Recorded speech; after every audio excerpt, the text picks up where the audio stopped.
Oh.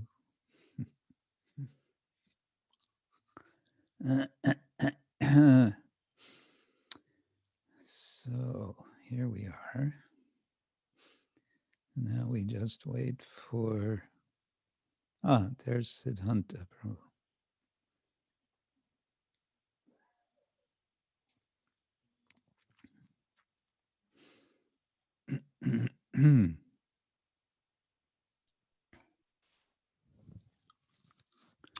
Haribo. Hare Krishna, Siddhanta Prabhu. Accept my obeisances. Glories to Please Prabhupada. accept mine, Jai Shri Prabhupada. How's life in the Wild West? It's still wild, but we're surviving. And actually, California has got the best COVID, non-COVID rate of infections and deaths. So we have to count our blessings in that regard. Everyone's being very conscientious about wearing masks and social distancing still, even with being vaccinated twice. There's still, because there's no really rule. There's no, we're not wearing a yellow star. We're not wearing wristbands to say that we're, vaccinated twice. How do you know, whether somebody's been vaccinated or not? They're saying, well, it's an honor system, and that doesn't work. Do you live near Watsika Avenue, the temple? I am a 5-minute drive from there. 10-minute bike ride. Oh, okay. Yeah, very close. You've been to the LA temple on Watsika? Oh yeah. Over the years, not many times, but a few times. But I grew up for some years in the LA area. So Fullerton, and before that, Palos Verdes. Oh, okay. Yeah. It's a nice area. It's expensive dirt down there. I suppose now it's very expensive. Yeah. Very expensive. Yeah. What did your father do for an occupation? What was he? He was in the military, but he was doing, he was doing research into designing rockets. He always told us it's not ballistic rockets, it's for space exploration, but that's what they said. A little top secret, maybe. Who knows? Even amongst family members. Even amongst family members, yeah. Yeah. Well, I'm sure come from good stock, so I'm sure the fruit does not fall far from the tree as far as your devotion and your intellect and your good nature. Well, so we're the benefit of your parents. Yeah, my parents were very good in so many ways. My mother was the more pious of the two. But they kept some principles, as we would say. And what was the religion that you were brought up in, or were there atheists like my father was? Or no, my both parents were involved in the Christian Science Church, started by Mary Baker Eddy in the late 19th century. And then, and their parents on both sides were the same. So they were all anti-vax. Actually, for some time, my parents, at least my mother was. But then my father kind of lapsed from that church. He became, he said, I don't know about all this. I'm an agnostic. That's okay. That's when I learned what the word agnostic meant. Right. And then when I was about, starting about age 10, my father started going to the Unitarian Church. which is super radical, liberal, believe what you want or don't believe anything. Yeah, kind of 180 degrees from Christian Science. In some ways, yeah. In some ways, yeah. And then he took my brother and I started also going with him to the church, to that church, and then to the youth group, and that was a very different experience. But that was also in Southern California area at that time, or had you moved? Well, it was starting before that. We were in Illinois, Champaign-Urbana, Illinois. My father was doing his doctorate there in engineering. And then we moved to California. And how about your high school years? Was that also here, or had you That moved? was all in Fullerton, yeah. Okay. How about, this is interesting background. I don't know whether Dandavats will take this, but it's, it's good to know you personally, and what makes you you. And I think it's an interesting. What makes the Swami tick? That's right. College here. Where did you go to college, and what was your major? I went to UC Berkeley, and I majored in architecture. I was in the School of Environmental Design, but it was all, I lasted for 2 years and then I quit. And long story short, I joined the Hare Krishnas and then went back to school 23 years later. To finish that degree or take up another degree? I switched majors and I switched campus. I went to UC Santa Barbara and I was able to shift to religious studies.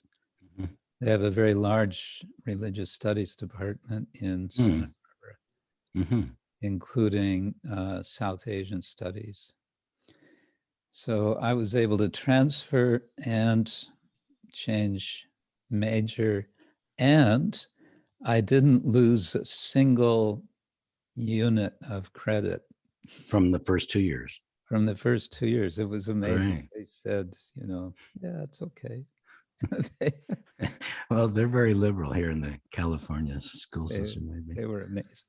When I first went to see them in Berkeley, to just explore, could I get back into the university?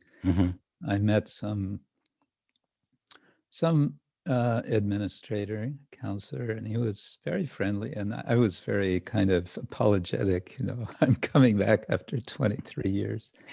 Is that possible? And he said, no problem. Right. He said, we have lots of mature students. Here's the form, just fill it out. And he pulled out my records also within, I don't know, within a few minutes, he was able to pull up my records from way back then. Right. He looked them over and he said, yeah, you're fine. Your grades are okay.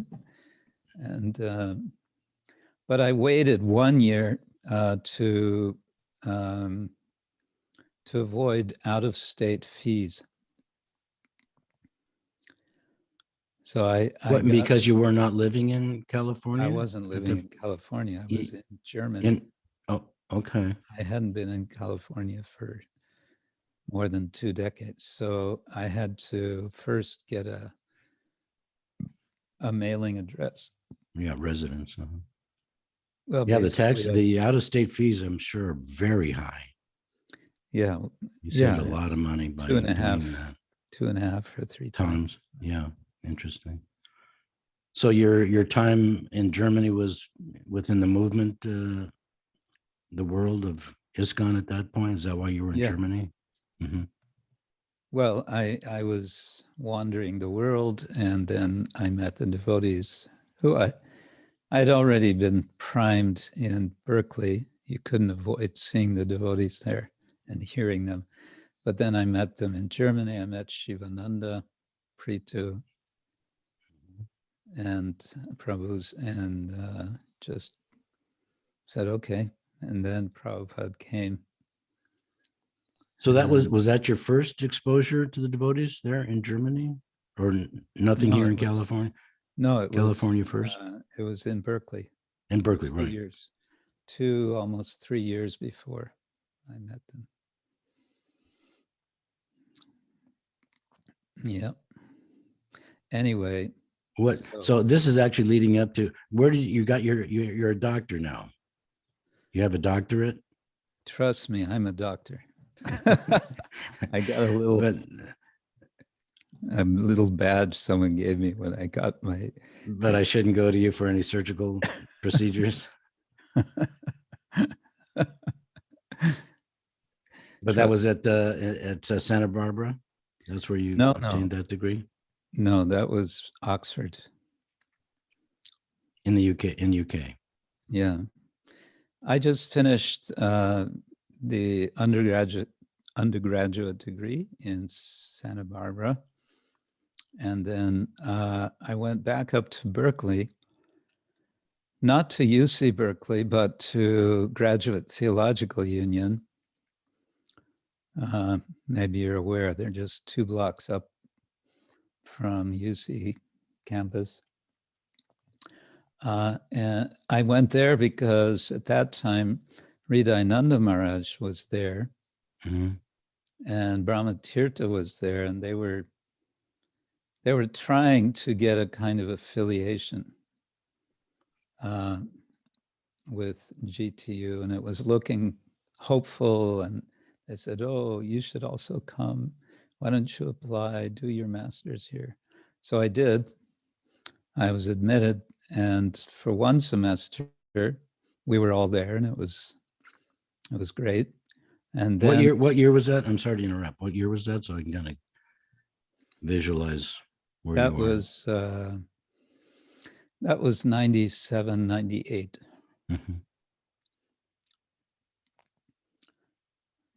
Yeah, then the GTU announced that actually we're not going to make any more affiliates for at least 2 years, because we don't have a system for doing that worked out yet. So, hold on, give us time.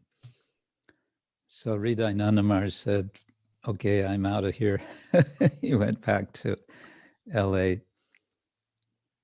Brahma Tirtha went back to Florida, and I was there on my own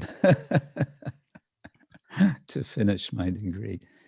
So I did master's degree there, 2-year full-time master's course in the study of religion. And I could see they were not going to be the right place to do a doctorate. They just didn't have the right kind of people for doing anything South Asian on that level. So looking around, and I was visiting Europe, and I visited Oxford and Shonaka at that time. Shonaka Rishi Prabhu was just starting up the Oxford Center for Hindu Studies, what it's now called. And he said, why don't you come here? And he arranged for me to meet one very senior professor. In effect, it was like an interview for admission, but I didn't realize it at the time because it was so casual. Caught you off guard. Maybe you were yourself, your guards were let down, and he could see your sincerity. Well, anyway, somehow, what he was, Professor Keith Ward, he was very helpful and honest, but in a British sort of way, because he said, my advice is don't apply for PhD here. Apply for what's called MST, Master of Studies. It's a 1-year master's course. He said it'll be very easy for you. You're already finishing, religious studies.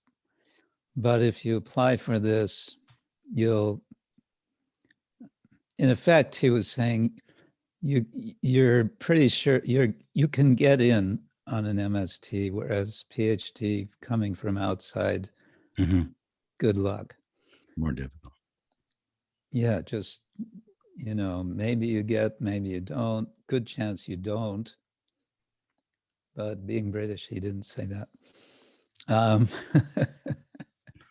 So, but he said, and if you do the MST and do, decently, then because you're a member of the university, I'm a member of Oxford University for life. Once you're a member, you or he is. You would be then. He is, and I now also am. Would be. Okay, very good. But at that time, he said, you become a member. And then it said, it's quite easy. You can just go in from the MST to the PhD. Great. So I did that. And that was a 2-year program for the PhD? 3 years. 3 years, okay. And now, unlike the American system, the American system is, figure at least 5, 6, 7 years, right? Because they make you go through all this coursework and usually teaching assistance and a year of preparation for comprehensive exams. And then you start on your research project. But in Oxford, you start from day one on your research and you're on your own. And if you want to go to some lectures, you're welcome. And if you don't, nobody's no curriculum. You pick your own curriculum, your own books to study for your thesis. Just doing your own. You're just doing your own research under the guidance of your supervisor. I see. Okay. And that's now. Now, when you say religious studies, that's could be comprehensive or comparative, but you were focusing on Southeast religions. South Asian. South Asian. Well, yes, but in Graduate Theological Union, because that's essentially a Christian institution with nine different affiliates, plus they had this they had this secular course, study of religion. It was a secular course in the study of religion, but you had to be affiliated with one of the 9 schools, and there were certain requirements of courses in Christianity for that. But then in Oxford for the MST, this 1-year course in study of religion, it was 3 terms, and you could choose for one of the terms was methodology in the study of religion, and that was required. And then you could choose among, I guess they had 4 or 5 options of different religious traditions. So for each term, for 2 terms. And so I took Christianity for one and Hinduism for the other. And there was a final exam, and also there was a final thesis for that. So for the masters, yeah, the MST. Yeah, there was also a thesis for the masters at GTU, which had the viva, the oral exam in GTU, was they have a maximum of 3 hours, and they took the full 3 hours to examine me. Back and forth Q&A? Yeah. But it was all very friendly. Okay. It was all very friendly. They said, you have, no, they didn't say you have nothing to worry about. They just said, we're interested in this topic. Let's go for it. So it was 3 hours. But in Oxford, when I did the viva for my for the doctorate. And in Oxford, you have to wear the subfusk. You have to wear the formal clothes, like a pellet. What do you Robes or call it? something. The judges, You have to, magistrates. you have to wear this black and white suit. But not a wig. No wigs. Okay. And I was a bit little tense, because Sure. it's kind of like do or die kind of thing. How many on the board? Well, that's an interesting thing. In Oxford, it's only two. It's 2 people. Wow. It's an internal examiner and one external examiner. External meaning outside of the university. Yeah, and you get to choose both. If they agree, then you can have them. So I requested for an outside examiner,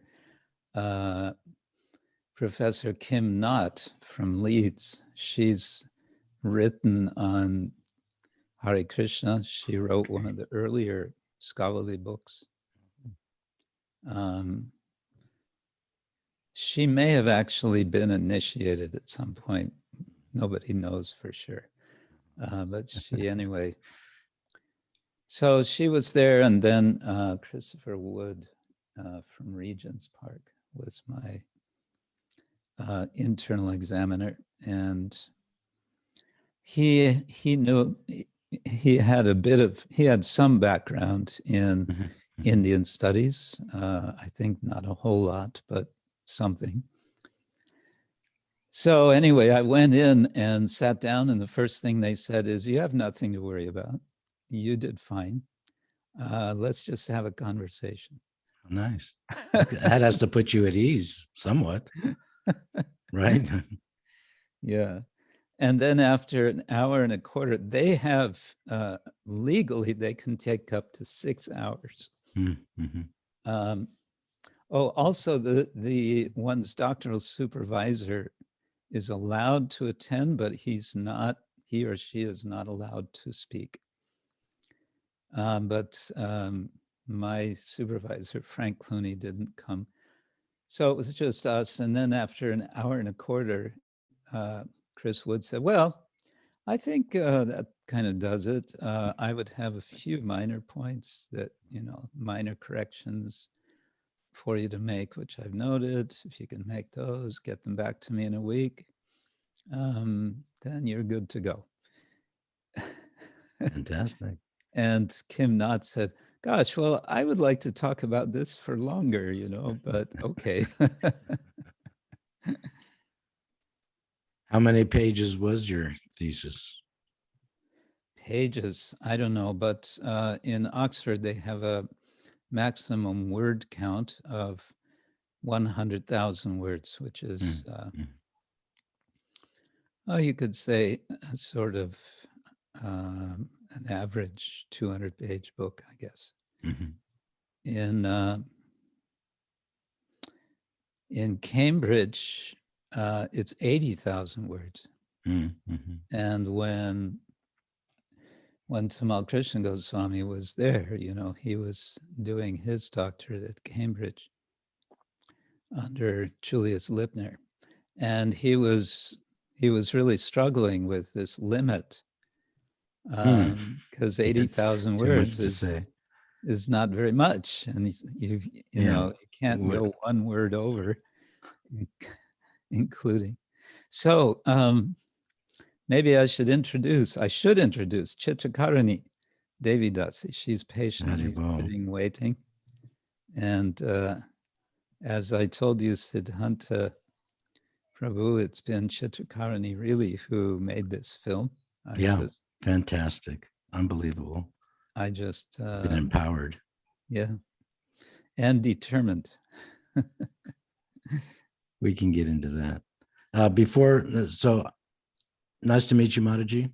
Thank you for joining, and I can get into some questions maybe towards the end of our discussion regarding the spiritual aspect of the film, etc. Maybe get into some small amount of practical filmmaking.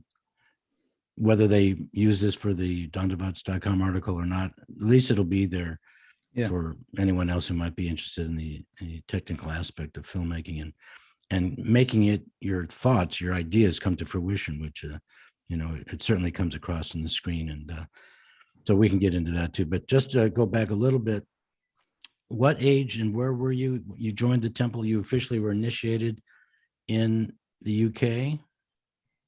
Remind me where that was. Actually, I was initiated in Paris. Paris, right.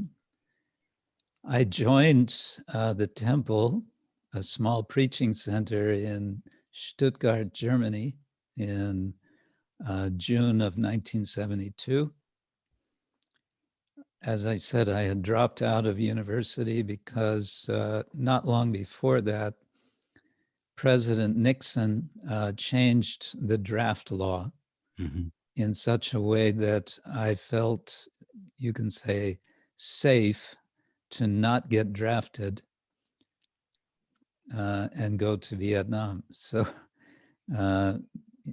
so I felt I didn't need the student deferment anymore.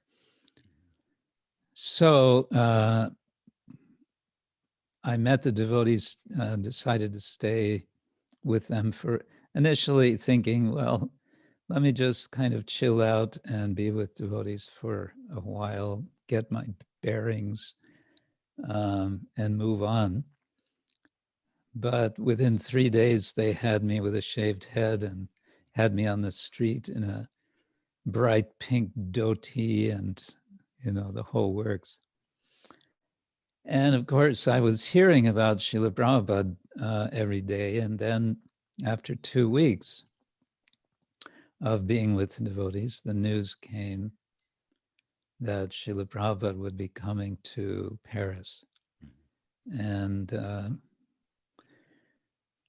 of course, all of the devotees in Germany, we all gathered in Paris.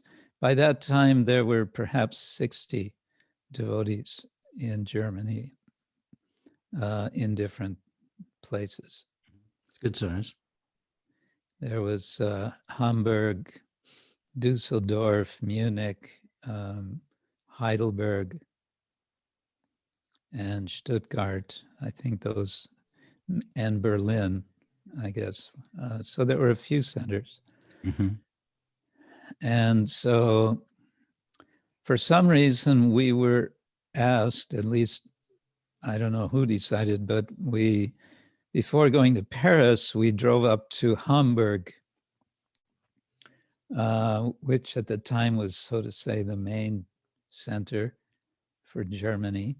And Siddhanta Prabhu was there. He was the GBC at the time. And they had a quite full-on temple program, even though the temple was a very makeshift place in a converted warehouse. But they had deities and they had regular deity service going on. And when I saw that the deities and the service, something in me said, I think I belong here.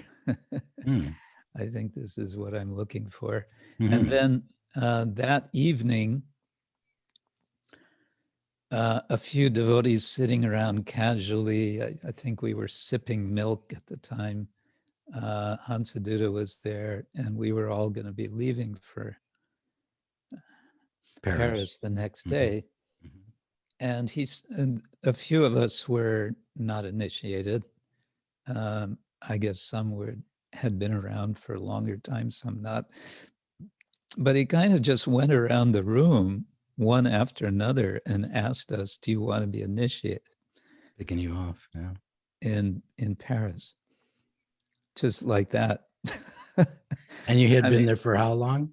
The 6-month thing, or shorter than that? 2 weeks. 2 weeks, that's what I thought. That's pretty quick. And in Hamburg, I had been there for a few hours.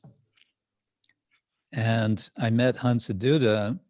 I don't know, I don't think we had more than a few words with each other. And he was saying, do you want to be initiated? Years later, I understood why that happened. It's because he wanted to make a big showing for Prabhupada. Mhm. He wanted to, look how many devotees we have. It wasn't unmotivated. I'm sure. It worked. But it worked, yeah. So I said, yeah, okay. I didn't know much what it What it meant. what it meant, but I thought this is my chance, so go Sure. for it. And then, of course, when we met Srila Prabhupada, I was completely convinced, just seeing him. Right, being in his presence. Yeah. And that was 72 then. Yep, summer 72. Wow, congratulations. So before we get, I have a couple of questions, just one question that to go back a little bit in talking about your studies. What was the topic or the theme of your thesis? What was the title of that? The subject was our Gaudiya Vaishnava tradition of deity worship. Okay. And the title for the thesis was something a little complicated, which I'm not even going to remember the full title, but it was something about the grammar and poetics of Murti Seva. I've since published it as a book. It's been published by an academic publisher, Routledge, in their Hindu studies book series of monographs, which is done in conjunction with our center in Oxford. Excellent. And it's called Attending Krishna's Image, with a subtitle, Chaitanya Vaishnava Murti Seva as Devotional Truth. Great title. So you are the title doctor, because it's on the film, on the documentary, you're Dr. Kenneth Valpey. The doctor, are you a doctor of religion? What is the actual title? No, they don't specify like that. I don't think they even mention on the diploma any department or anything. You're just Doctor of Philosophy. Actually, in Oxford, they call it D.Phil for short. Okay. Instead of, yeah. So it's kind of a generic thing. Okay. So one other thought came to mind, and then I'll get into talking about the documentary, which is, again, excellent. So you got initiated in 72, got brahminical initiation maybe a year later. A year later, as it used to be, if you're still around for a year, that was kind of automatic. Right. And sannyas, who did you take sannyas from? His Holiness Satchidananda Swami, who I've known since I went to Hamburg in 72. And because he's always been, although he's physically younger than me, he's always been like an older brother spiritually. He's always kind of cared for me. And we spent about 1 year together traveling in the 80s, late 80s, traveling and doing home programs and all sorts of. And but I didn't take sannyas until 2014. I just didn't feel it's in Germany. Yeah, we had in Germany. Yeah. Sprechen Sie Deutsch? Jawohl. Did you see my interview with the Maharaj on the Memory series? Have you seen his interview? With Satchidananda Maharaj? I don't think I've seen it, no.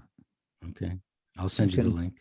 Yeah, if you can tell me or give the link, that's good. Yeah, very, very inspiring and eye-opening about especially his recognition of Prabhupada's potency and connection, direct connection with Krishna. Yeah. Yeah. Because he said he was struggling at one point. Yeah. Whether he should join the movement or, he had a girlfriend then, and his grandfather on his deathbed, he made him promise that he wouldn't join the movement, something like that. So, you can't deny the wish of a dying man. So that was his words like that. Yeah. And he said, and I'm paraphrasing, just a quick side note, but you'll see him tell the story. But he was one day washing the deity paraphernalia after Mongol art or the breakfast morning offering or lunch offering, one of the offerings, and he was Pujari, and he was not the Pujari, but he was washing the paraphernalia, and Prabhupada was there. And then a day later, the temple president came down to where he was washing the paraphernalia, and he said, Srila Prabhupada said, who's ever doing the washing is not doing a very good job. He said, Prabhupada said that Krishna told him that there's remnants from a previous offering left on the plates when the new offering is given. And Krishna told Prabhupada that they're not being washed properly. And he reflected, Satyanandana Swami said that he remembers that at that time when he was washing, he was contemplating, should I go back to my girlfriend? Should I join the movement? What should I be doing? And then when he heard that direction, that was all, how could Prabhupada know this unless Krishna told him himself? Because it was underneath the offering that the other remnants were there. But the Pujari would not know it. Yeah. Only Prabhupada would know it. Krishna told He never told me that story. Well, there you have it. There you have it. Yeah. So that was, to me, a very, there are other miracle kind of stories that can tell us that Prabhupada is connected with Krishna and sees Krishna in the deity form. Yeah. There's several stories like that within the memory series, and that was a very striking one. Yeah, yeah. Okay, so and now just to complete your spiritual background, they might use this in the article or not, but are you now an initiating guru as well? The Chitra Karuni, am I pronouncing that right? Chitra Karuni? Yeah, yes. The accents on the A? Yes, Chitra Karuni. Karuni. What does that mean? Maybe Chitra Karuni can tell me what it means if you unmute yourself. Well, I prefer that Guru Maharaj tell what it means because he gives his name. So okay. I know that. Are you in Poland now or Italy? Where are you residing now? Where are you located now today? I am in Italy and Guru Maharaj is in. Good. All right. Yeah. So Maharaj, just for my edification, what does that name mean? I haven't heard it before. It's very beautiful. Well, I guess I would translate as artfully merciful or artfully compassionate. So, yeah. All right, good. As Srimati Radharani is. Very good. So let's talk about the documentary. Yes. Let me actually pull it up on my other computer here. India's Book of Wisdom. First of all, tell me what, in 25 words or less, okay. What is the mission statement? What was the purpose of this documentary before you actually did any filming? What was your desire? What is the end result that you were looking for in producing this documentary? Our initial idea was to make a film that could be used for teaching purposes in university classrooms. Now, we were well advised by Radhikaraman Prabhu, who is professor at Utah State University, that if you want to make a film that will actually be used, could be used in classrooms, it can't be more than 15 or 20 minutes. And Chitra Karuni can tell the story how she realized she couldn't possibly do such a short film. Yeah, not that subject matter. So, but our other purpose or related purpose was just to document this conference at which we did the interviews. Somebody else actually was doing filming of the entire Seminar, conference. Conference as such. And that footage is, we got that footage, didn't we, Chitrakarni? Yeah. But we were thinking, I was thinking, because we were organizing this conference in Chennai, some months before the event, I was thinking, gosh, we're getting all these scholars together who are specialists. They have so much of at least academic knowledge of the Bhagavatam. So it would be good to interview them. They're all going to be in one place. Perfect. But I just sort of, I guess I thought aloud about that, and Chitrakarni heard me and she said, yes, let's do it. Remember, I was there visiting at your home, and she just said, yeah, let's do it. And then I started thinking, well, yeah. And then we immediately made a little sort of fundraising promotional video. And prior to the documentary, the full hour-long documentary? Yeah, long before we did any filming. Because we knew we need some money to do something. Sure. And I guess, what did we do? A GoFundMe page or something? And maybe a little something trickled in, you know. But then I went to China because I visit China since a few years. Now it's been 2 years I haven't been there, but usually it's been kind of every year. And I was in Beijing and I was doing a lecture at one cultural institute. And after the lecture, we were having dinner. It was a vegetarian restaurant. And my translator, a devotee, who devotees tell me he is the best of the devotees translators in China. We were there and there were a few others, and there was one lady, and she didn't speak any English. I didn't speak any Chinese, but this was Siddhanta Prabhu, my translator. He was saying, you know, this lady, she's a business lady, and she's quite successful in her business. And it seemed like she was kind of bragging a bit about, I don't know, maybe it's a Chinese thing, but she was kind of bragging about her business. And I kind of leaned over to Siddhanta and said, you think I could ask her for a donation for this film we're making? And he said, no, it's too early. You've just met her. Forget it. I said, yeah, forget it. Sometime, another time. 5 minutes later, he said, actually, why not? Let's ask her. Right. So he gave a little, you know, pitch to her in Mandarin. And she said, how much do you need? And That's always a good response, first response.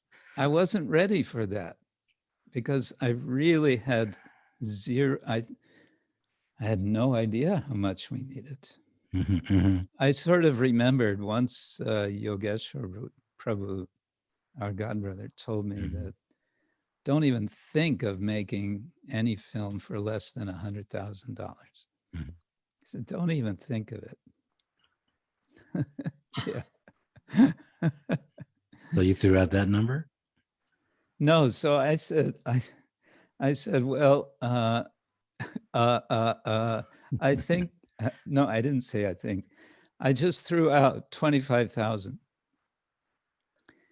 And she came back and said, I'll give you a quarter of that to start with. Okay.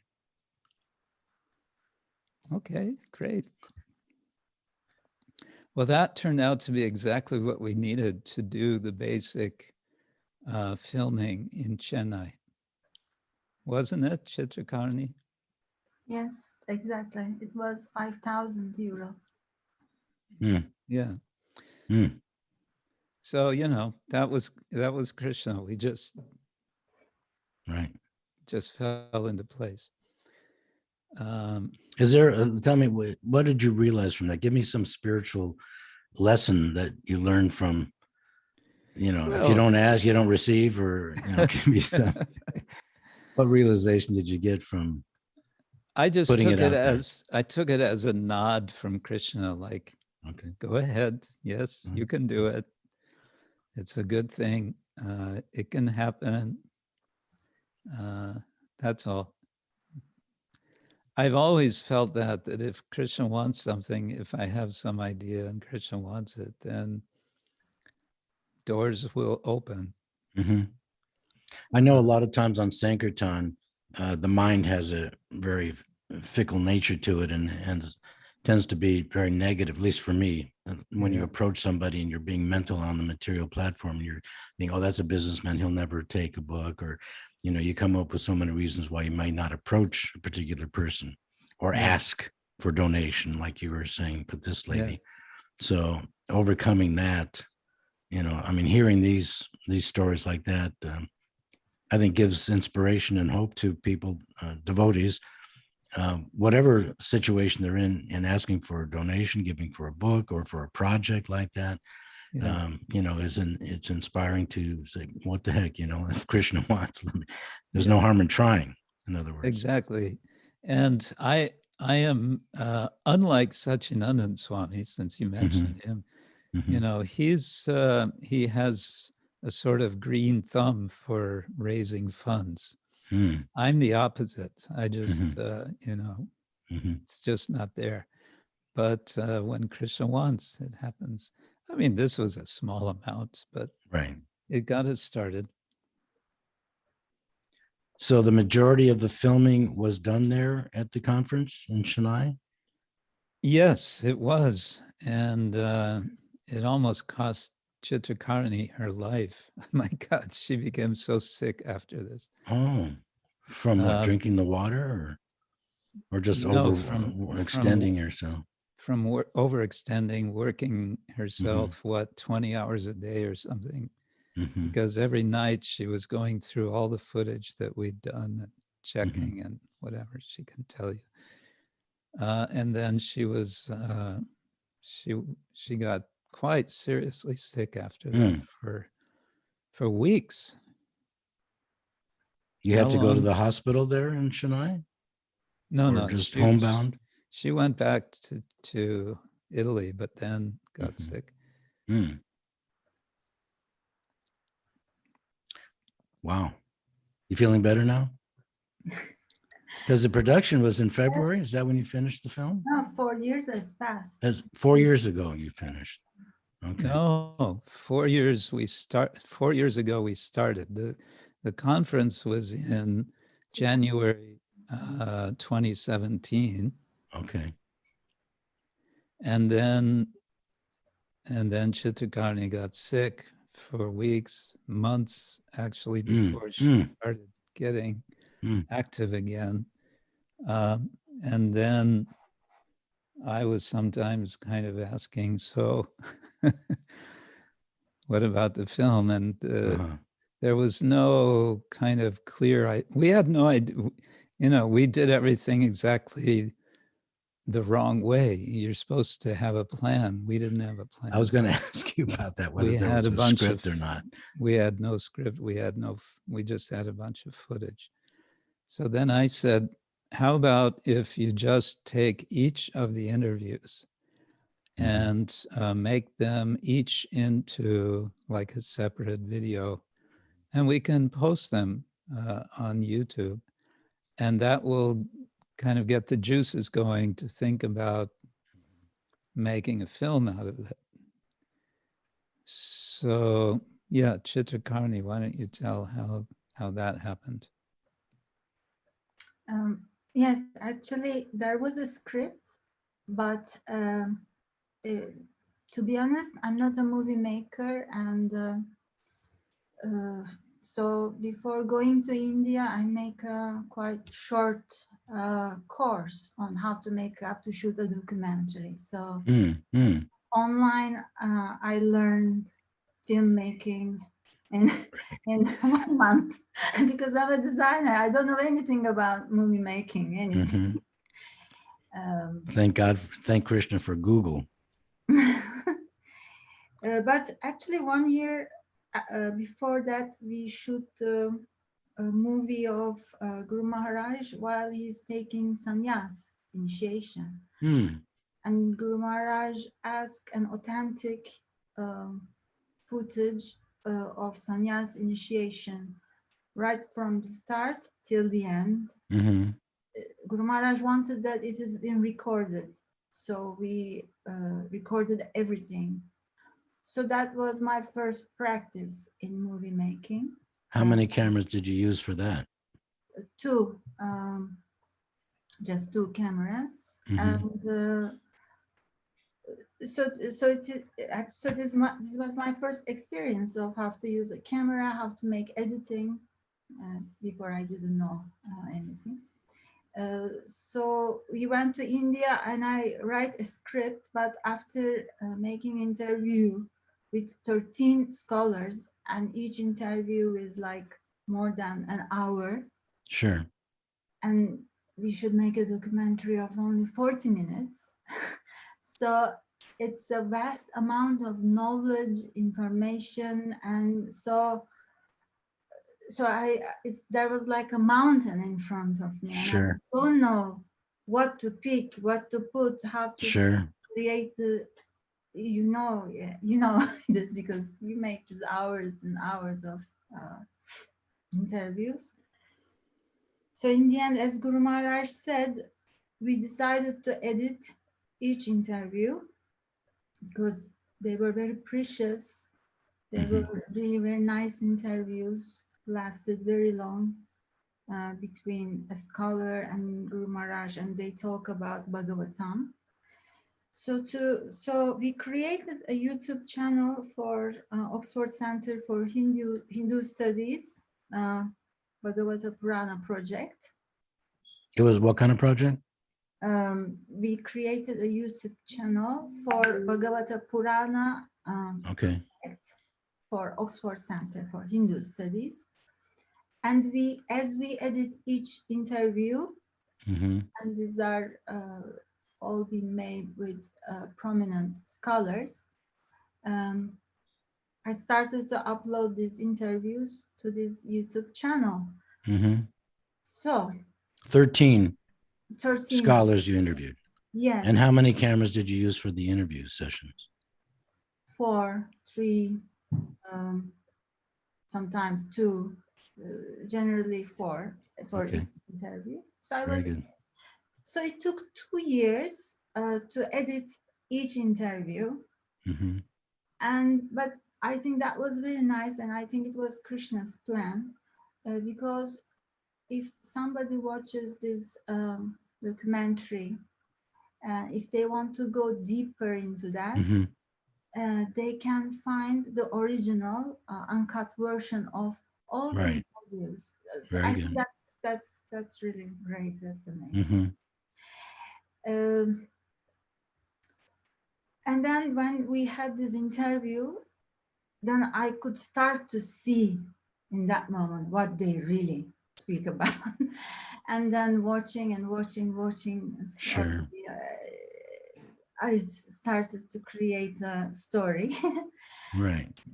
And then the most difficult part is I wasn't professional, so there was a lot of mistakes during the interviews. There were cough, noises, Sure. motorcycles, positions. So on the editing, I work a lot in order to give the feeling that this interview is uncut, complete, and it's like each interview is 5 minutes, but in reality they are an hour, 40 minutes. Yeah. But by cutting, and Yes. I create this illusion that they're like 5 minutes. Right. We call those cutaways, Okay. that you're able to use that footage of someone nodding or whatever so that you can edit the audio where it seems like it's seamless interview. Exactly. That took a very long time. Mm-hmm. Because in order to create the story, you take one sentence from here, put it there, Sure. put the other sentence from there and put it there. But it seems Right. like they talk that way. Right. And it Actually, also helps that you had 3 or 4 cameras that you could use to help achieve that. yes, because there was a lot of problem during the shooting. So I covered. Right. So you ended up with an hour and 6-minute documentary. And how many hours? What was the shooting ratio for those of us that are filmmakers to understand how much you actually whittled and edited down to have the essence of your final documentary? Approximately, you had 13 interviews. I think we in this movie we could see only 5% of the interviews. Okay, out of the 13, you ended up with 5 professors or people that you interviewed that were used. Were there 5? Yeah. How many? I think 8 or Garuda. 9 scholars. Mm-hmm. Oh, 8 scholars in the final piece? Yeah. We try to put as much as we can, Mm-hmm. I was also interested in, maybe Maharaj, you can answer this, because I also noticed that not only are you presenting the philosophy of the Bhagavat to educate the viewer, obviously, in what's presented within the text, the voluminous amount of teachings that are in the Bhagavat or Srimad Bhagavatam, but you were also, what I came away with also was the essence or the nature of the culture. And can you speak to that a little bit, Maharaj, about the importance of presenting the culture and for the viewer to understand that it's just not some cult, but actually derives from a great heritage of, it's not a you cult, said like it's 1,200 culture. years. Right. Yeah. Was that in your mind, because you also then you shot obviously individually the people chanting and the Bharatanatyam dancing, and you went into the museum, there's artwork there. How important was that? Was that planned afterwards? You shot that at a later date? That was all Chitrakarani. She understood that we don't just want, as they say, talking heads in Right. this film. And so she busied herself. We didn't do a whole lot of additional filming. You can tell about that also, Chitrakarani, how you managed to get footage from others. But certainly we understood this has to show what is the Bhagavatam. It's not just philosophy and theology, it's culture. And if you notice, I tried to have as the sort of driving question throughout the film, what is it about the Bhagavatam which makes it popular today? Because it's an old book. I mean, ancient books generally are not so popular. So why is this one popular? Right. And so we wanted to highlight that. And it's simply the case that the Bhagavatam is the inspiration.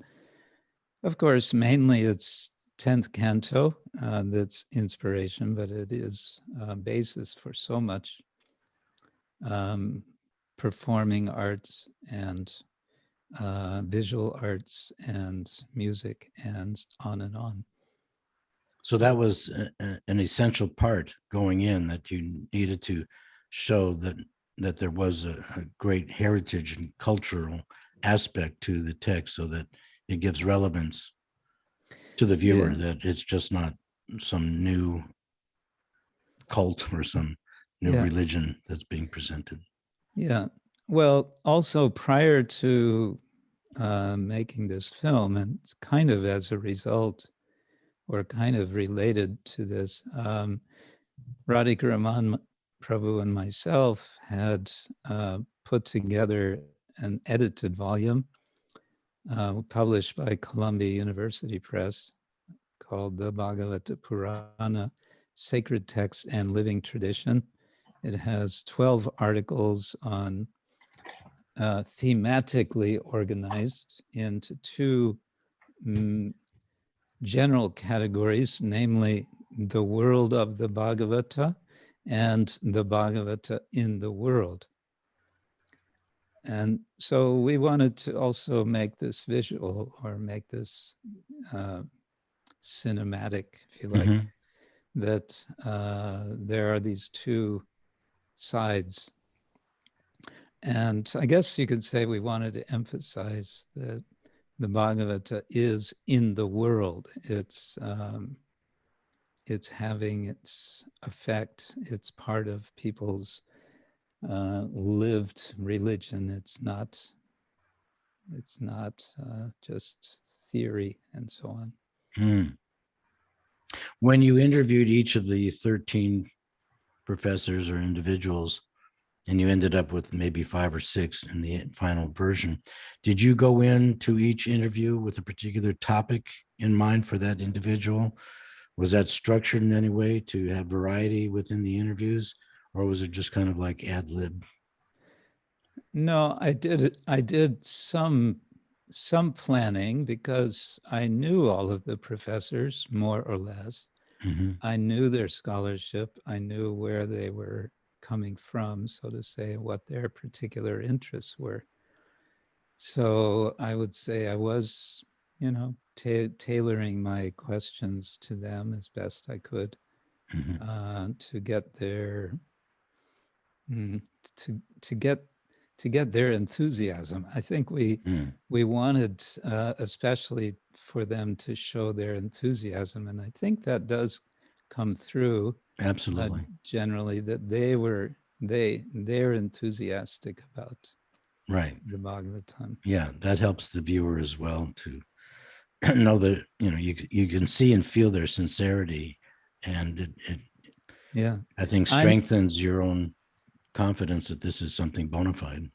I'm just kind of lamenting that we couldn't put in more, that we couldn't put in all of the scholars, because well, I'm thinking in particular, we had one professor, Noel Shaith, from Mumbai, who is, he's an Indian Jesuit priest. But he did his doctoral thesis on Krishna Lila, comparing Lila in the Harivamsha, the Vishnu Purana, and the Bhagavata Purana.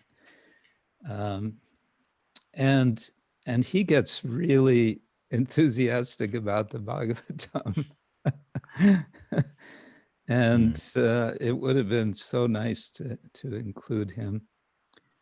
And I don't know, maybe we have to, I can't say this to Chitrakarni because she says, never again am I making film, but maybe we can do something with the other interviews. Very sadly and shockingly, a few months later, Noel Shaith met with an accident and departed the world. Oh my. Yeah. Oh, that's too bad. A car accident? That type of accident? No, it was they don't know what it was. It may have been heart attack. Mm-hmm. Yeah. Well, he's posted on the other YouTube channel, like Yes, Chittakarni was saying. Yeah. So you can maybe, if one wanted, you could access that interview there. Yeah. So it seemed like there were no teleprompters, that it was all pretty much. No teleprompters. Yeah. Well, you did a great job, leading in an intro to each place. So, bravo to you on that. Kudos to you on having that facility to speak ad lib like that.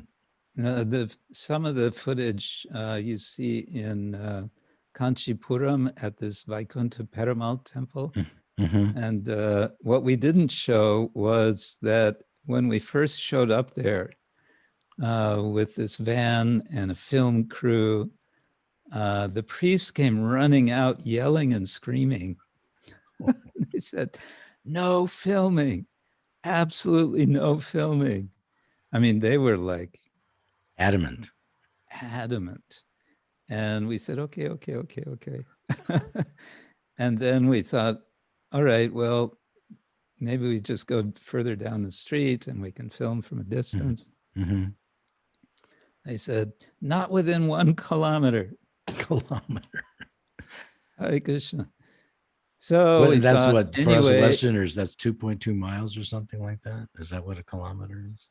No, it's the other way around. Oh. It's 2.2 kilometers to a mile. To a mile, okay. Anyway, it seems like a far distance. So then we thought, okay, well, let's just kind of hang out and let's think about what we want to do. And then we were walking around to the back along the outer perimeter of the border wall. Mm-hmm. And we came around to the back corner. And there was one house that was literally built at the corner of the house of the temple. It was almost like one wall of the temple was a wall of their house, although maybe it wasn't exactly, but connected. And one of our locals, who was it, talked with them in Tamil, and they were completely friendly, and they said, yeah, come on up to our roof and you can film the temple from there. So this was another case where we felt Krishna is really got his hand because we could not have imagined getting a better view of that temple. Right. It was the totally prime ideal location. prime location for taking film. And then, so we filmed there, but also you'll see a few seconds of, we had a drone. I was just thinking of that, yeah. Now, one of our film people from ITV in Mumbai, who brought his crew there, when we mentioned drone, he got super nervous. He said it's against the law. Oh, you needed permits or just totally against the law? For filming purposes, you couldn't use a drone? Couldn't use a drone. He said, I'll have nothing to do with it if you use a drone. But the devotee who had the drone, Gaur Govinda, who's also came to help with the filming, he's from Croatia, and he has, I guess, a more adventuresome spirit. So he said, anyway, let's try it just for a few seconds. That was more than a few second flight. But even the people of that family, of that house, they were getting nervous with that. I think I don't know if they knew, but anyway, he went, he brought it up and a little bit around and then brought it down again. That was it. Were there police around? No. Because with cameras, generally you draw crowds. somehow there was no crowd.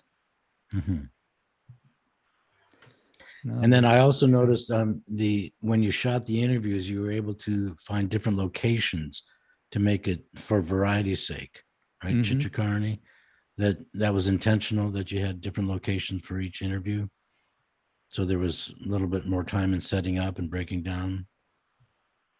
Yes, definitely. We look for different beautiful backgrounds for the interviews that is related, and because I wanted to create an academic feeling, so I shoot the interviews in the libraries, near the books, inside of the corridors of old books. Right. So there's always this feeling of knowledge, books, academy, and this. Yeah. Well done. Was there a jib? Did I see a jib involved? Did you have? Yeah, yes. How did you get a jib? I didn't know exactly. I never had an experience, but I studied from the internet how YouTube. to use Okay. it. Yeah. And I said, okay, I will rent one and I will try to do it. It is so difficult because Sure. They're who has big. the jib don't have the experience. But I was able to put one scene, at least one scene, one interview that has been made with the jib. With a jib. Yes, exactly. And this gives a professional feeling. Oh, sure, sure. Now, where did you rent that from? Locally They're there not in professional Chennai? at all. The operators were using the jib for the first time? The cameraman you had then? The jib operator? Yes, they supposed to be professional, but they weren't. And so after the initial few days of shooting, I kind of understand what I should do, and I Mhm. stopped with all these toys and equipment. Right. And it was only me, Gorgovinda, and a very nice Indian guy whom we met in the hotel by Uh-huh. chance, Okay. who is the movie maker. In He our was what? He was a movie maker? was a movie maker, and he saw us. Hey guys, what are you doing here? We said Uh-huh. we're trying to shoot a movie, and and he said, oh, can I join you? I said, sure, of course, why not? He said, come Yeah. in.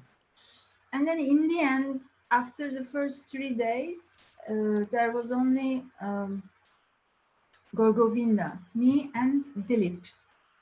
And we shoot everything with the hand camera, and it was much more efficient, quick.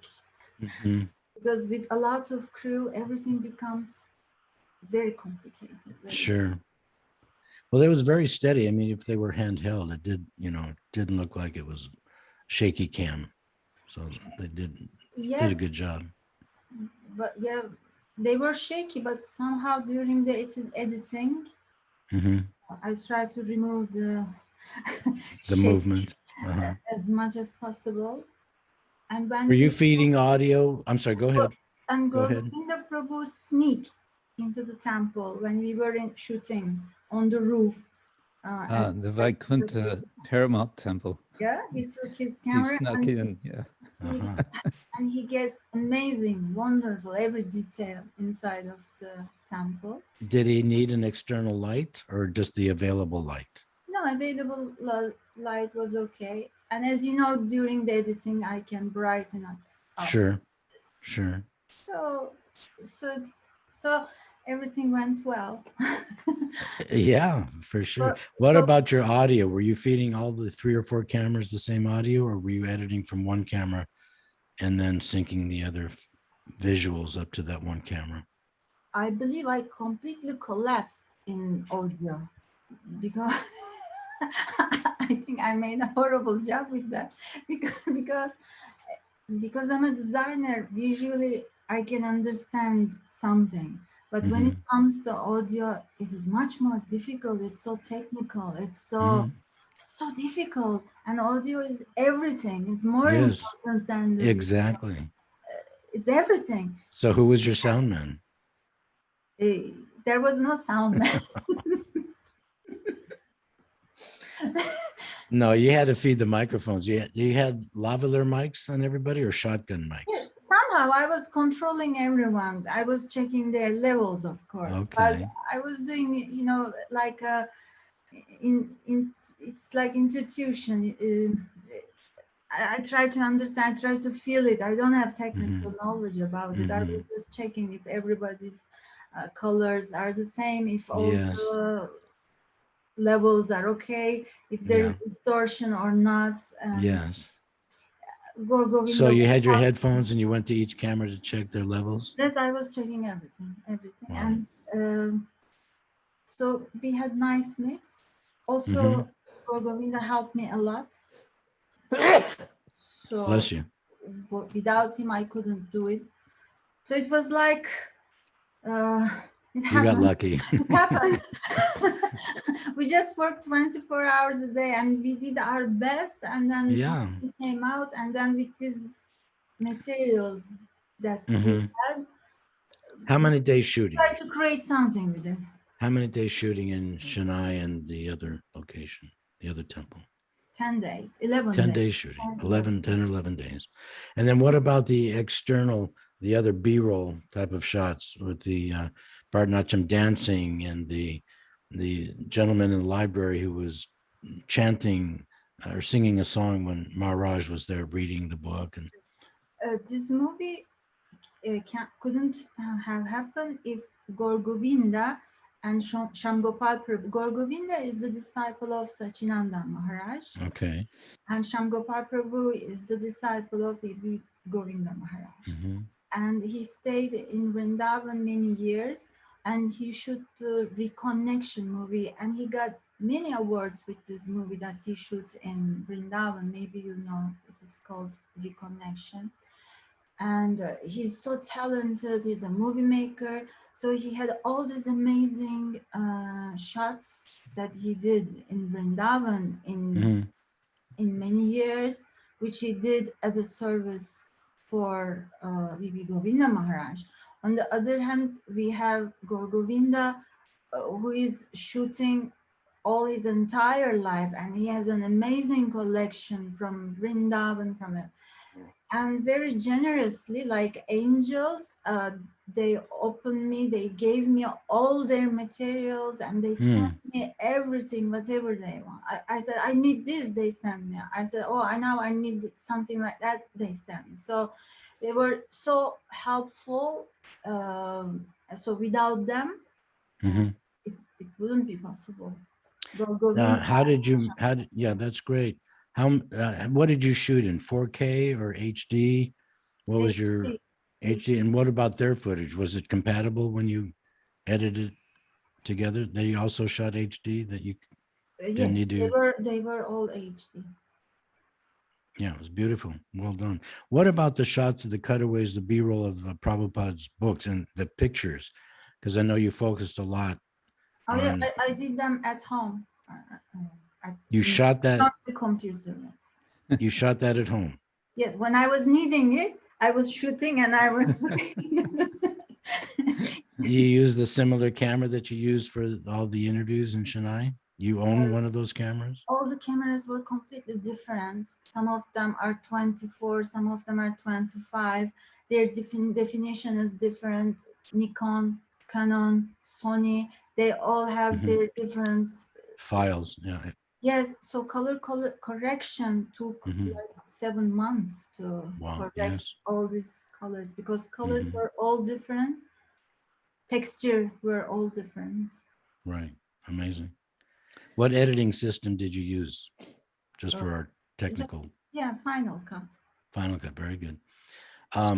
Speaking of the BBT photos that are shown in the book, it wasn't until Chitrakarani had everything done and showed me what she'd done, I said, oh, you know what? We're going to need permission from the BBT for those pictures. Yes. And then I was nervous that what if they give us trouble, and we've already made this film. I know. but I wrote to Ranjit? Ranjit Prabhu. He's so nice.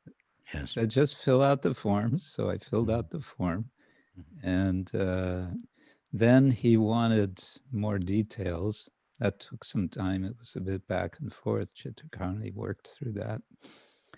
Finally, we had it, and then in short time, he just said, "Okay, you got it." Yeah, he's the best. Tell me, let's speak to that a little bit about the significance of those paintings. What can you speak to the artists and Prabhupada's? I think at one time Prabhupada would say that they are windows to the spiritual world. Windows, yeah. Yeah. Can you speak to that and how significant it was for your documentary? Chitrakarni, do you want to say something? Oh, as what I can say is, I'm not familiar to Indian culture, and I haven't been in India so much, so Mhm. I don't know so much about this ISKCON culture, temple culture. Mhm.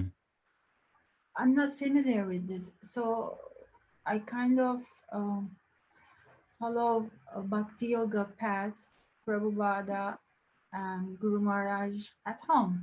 And also I graduated from architectural school. I made design degree.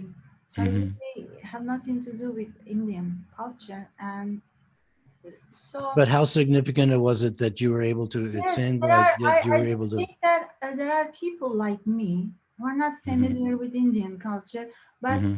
they can relate themselves with the stories of Krishna Mhm. through Western type of paintings. So, Yes. so they can understand because we don't really feel it in our heart. It's not our culture. So I try to create a universal feeling whom everybody can feel something about Krishna. So that's why I Mhm. choose paintings that everybody can understand and everybody can feel. Right. No, great job. Maharaj, can you speak to the significance of the artwork in Prabhupada's books and how important it was? Because it seemed like you Yeah, were having a narrative, and then with the narrative, then Chitrakarni could then edit yeah, in those pictures according to the stories that you were telling. yeah. As you mentioned, Prabhupada, for Prabhupada, illustrations, paintings were very important. I believe one time he had said he would have liked to have a painting on practically every other page of his books. um, I think because he understood this point that Chitrakarni just made. For people Mm-hmm. to relate, they need to have some visual images, Mm-hmm. and the fact that they are Western style is quite significant because this relates to another project I just finished. I was asked to write an article on ISKCON and the Hindu diaspora. And one of the devotees I interviewed, Indian background from UK, Mm-hmm. pointed this out. He said, this was really something for us to see pictures of Krishna so realistic. It inspired us to feel like, yes, Krishna is real. Mm-hmm. Mm-hmm. So taking this sort of Western European style where there's three-dimensionality and so on has had a significant impact. And also, I think it all feeds into that comment also Prabhupada made that we will spread Krishna consciousness by cultural conquest. and that it's been very,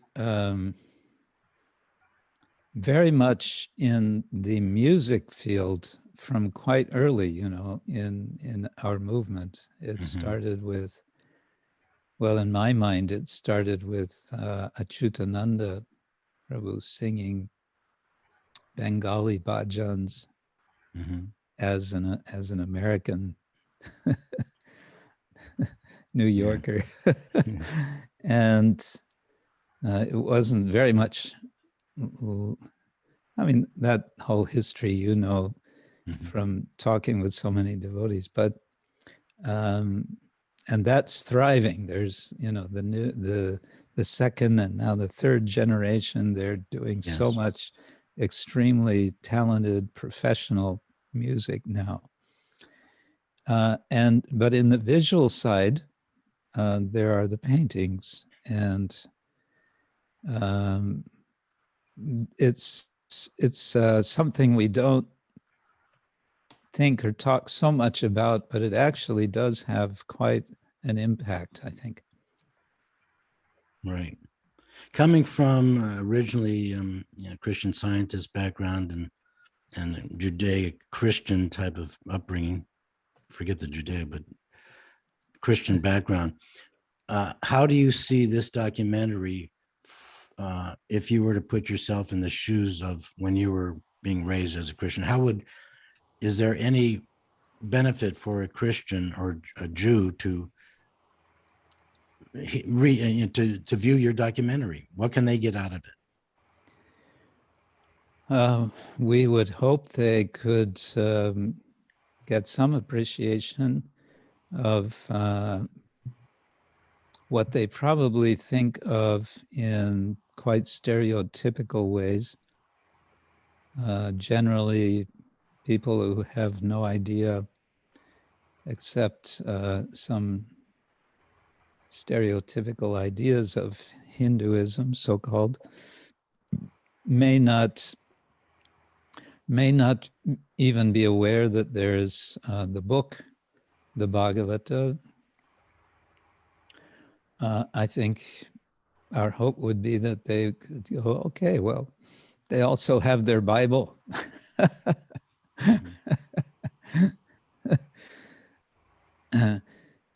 It's quite likely that they would say, oh, and it's full of mythology, because that's our Western approach in general to anything that's not biblical, although there's plenty of myth and mythology in biblical literature. Do you think you addressed that that notion with the documentary? And if so, in what aspect would that be addressed, or to convince them that it's not mythology? Oh, I don't know that we do so directly in what we've put into the film. I mean, what would have been, again, maybe we need to make a second one, but I mentioned Father Noel Shaith, Professor Shaith, to have something showing him with his Christian background. I think that would be quite impressive for Christians to see, to hear him speak again so enthusiastically about the Bhagavatam, appreciating its depth. You've got me inspired. Chitrakarani, I think you should, I don't want to shit on you, but you could maybe find a 2 or 3 minute clip to put him in there somewhere. It was a conscious decision not to put this interview in the movie. I'm sorry, there was a conscious decision not to put him in? Yes. Okay, what is the philosophical reason for that? First of all, I made a very nice editing of shirt, and it is in the same YouTube channel. It's a 1 hour interview, and everybody can see it. The thing is that I didn't, I really want to give a lot of protection to this documentary, and I didn't want it to become something like to try to convince people to Mm, go in a certain direction. I wanted to be so objective, so by mhm, itself, so Krishna, mhm, and that's it. So I mm. didn't want to show one Christian. It's like trying to convince the Christians to I come. see. You, So like you're proselytizing, maybe. it will change all the feeling. I see. Like Okay. it's so like Yeah. it's so I don't know, simple. Hmm. Doesn't try to say anything. It only talks about Krishna in a very naive and sweet Hmm. way, and that's it. It And might have been a tangent from the direction that you have already created. is I was always showing big attention of not to make it like a propaganda, Yes, yes. Very good. Yeah, I understand. Because I thought that it could be always used in the universities, and so uh, Hmm. I really wanted that this movie can go into any university. Yeah, I think so. No As problem. long as their classes are an hour and 10 minutes, maybe, But instead of maybe 40 minutes or whatever they the are currently. teacher can suggest to the students to watch this, and you can easily bring the DVDs Yeah, they could. links to the teachers. And because there is any feeling of trying to push them into this religion, Yes. there is nothing in this documentary about Yeah, very good. I accept. that. That's great. And the music you, Maharaj was mentioning about that you got the rights to the music track as well without any cost. No, we didn't have money actually. So uh, somehow Krishna arranged this wonderful opportunity of meeting with these amazing people from Boston, Indian Raga, and it's an amazing YouTube channel, and they have amazing artists who is doing authentic dancing and singing, Mm-hmm. and they have accepted to give me the materials of the artists if the artists accept. So I Mm. contacted with the artists, and they all accepted, and they agree. You showed them the entire movie prior to No, publishing it. You got their permission, or prior to even editing. I just speak with them. I didn't show them anything. Okay. And they said, okay. Wow. And they sent their approval to Indian Raga channel. So Mm. Indian Raga channel sent me the high resolution of the original footage. And then I have this amazing, wonderful, talented artist called Kai Engel from Russia. And he's a great musician, and he wrote wonderful pieces on piano, and I thought that his music fits very well with this movie. Mm-hmm. So there's only his pieces, and Yeah, it blended well. You did an excellent job. this music is also completely free. His work was free. Hmm. And Yeah. it was only important to give credits. Oh, absolutely. Yeah. Um, well, it's been very enlightening and inspiring to hear how it was all put together. You did a fantastic job. So kudos to everybody involved. Um, what is your next project? Do you have another video project, or you're going to put your editing and shooting and directing hat in the closet for a while? I will continue use what I have for the service of Guru and for Krishna. Speaking, so No definite plan at this point. okay. Uh, so Chitrakarani, Krishna-ksetra Maharaj Swami is your initiating spiritual master? Yes. Is that the relationship? Okay. And when did you then take up the very daunting, I think it's a daunting position of accepting disciples? What year did that occur for you? Well, that's kind of a story in itself. Mhm. If you remember back in 1986, I think it was, there was a lot of unrest and uncertainty about the whole guru situation in Sure. ISKCON. And at that point, at that time, within a couple of years, there were several sort of new, there were some new Diksha gurus designated by the GBC as they were kind of understanding that it's time to move on from this zonal guru system. Right. So in Germany and at that time, HH Swami, in his own, one day he called all the God brothers together of his zone and said, I'm going to go to Mayapur and I'm going to give them a list of names that I'm recommending to become Diksha Gurus. And you were on the list. Somehow I got on this list. Without your knowledge, or with your knowledge prior to him giving the list to the No, GBC? with my knowledge, but anyway, don't get me started. So, Okay. so that was, yeah, so then 1987, I think it was the beginning. I was a brahmachari, and there were a few of us who were brahmacharis, and Harikesh Swami decided that that's not a problem. And the GBC seems to have also decided. And so from one day to the next, there I was. So, you were on the list prior to even taking sannyas? About, let's say, 87, 97, 2007, 27 years before. 27 years as an initiating Diksha Guru as a brahmachari. Yeah. Mazel tov. That shows your Shakti. Very good.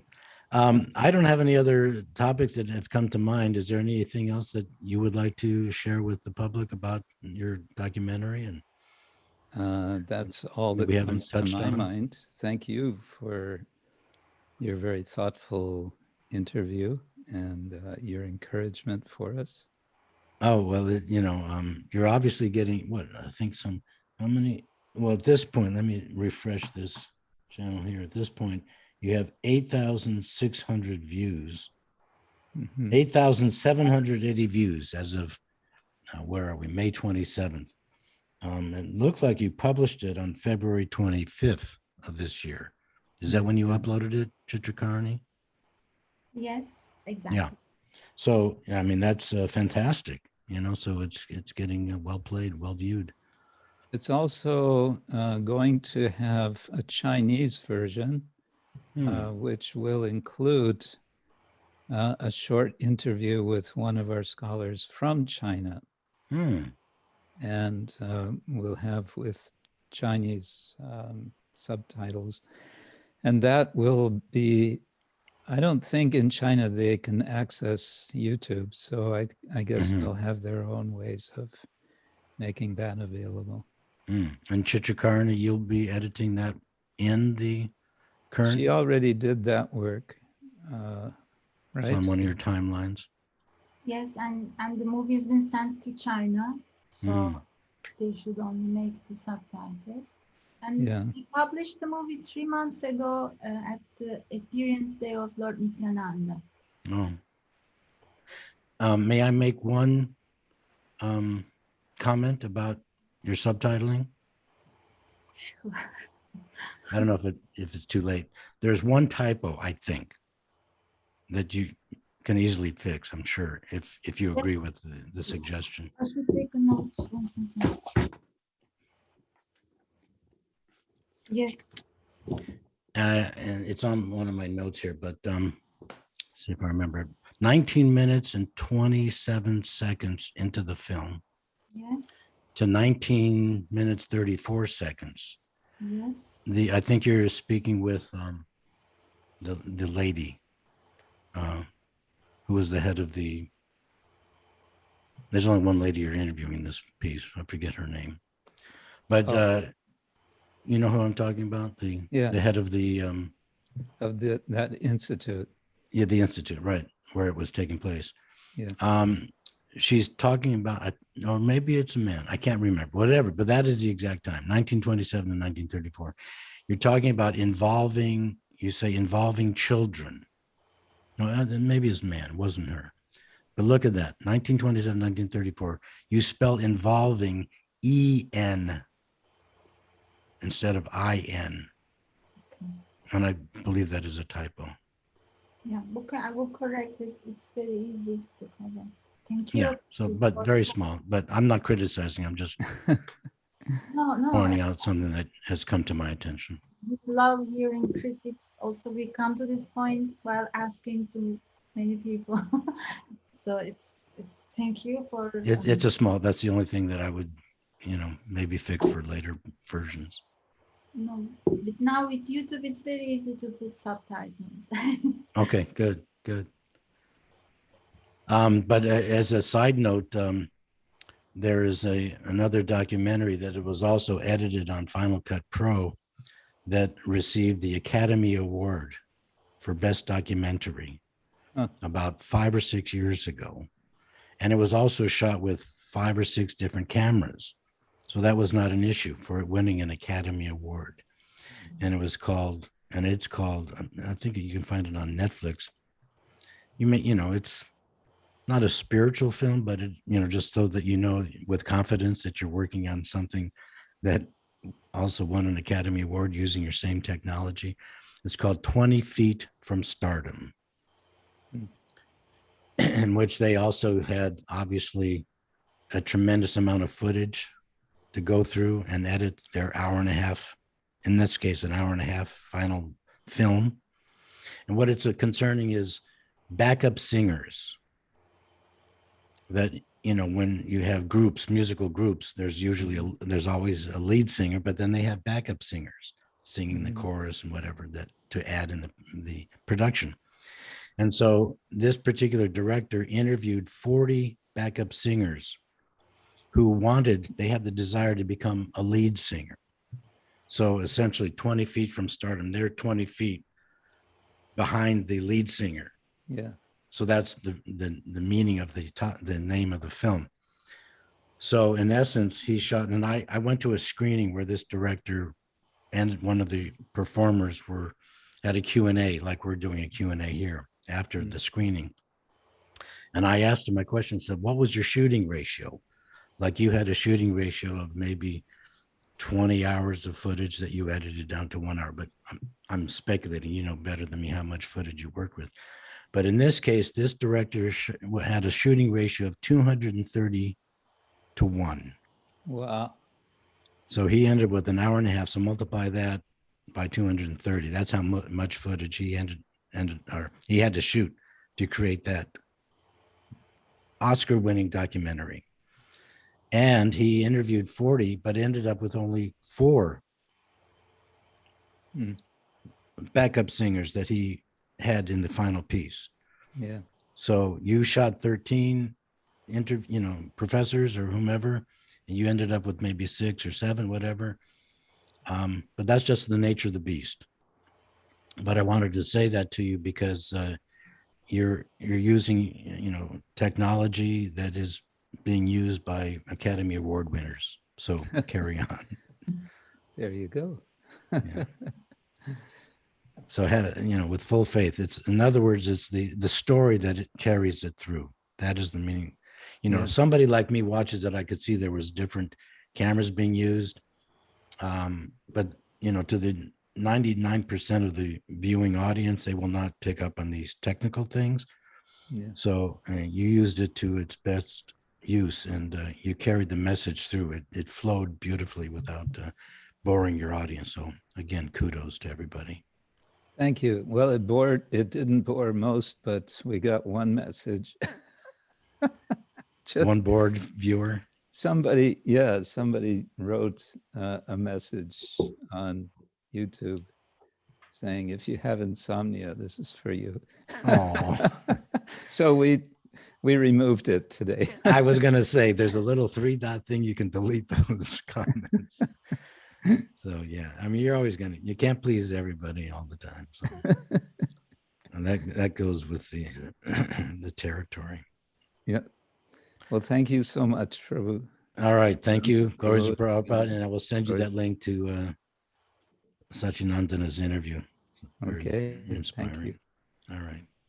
All right. Chichakarni and everybody else listening, thank you for paying attention and hanging in there. Appreciate it.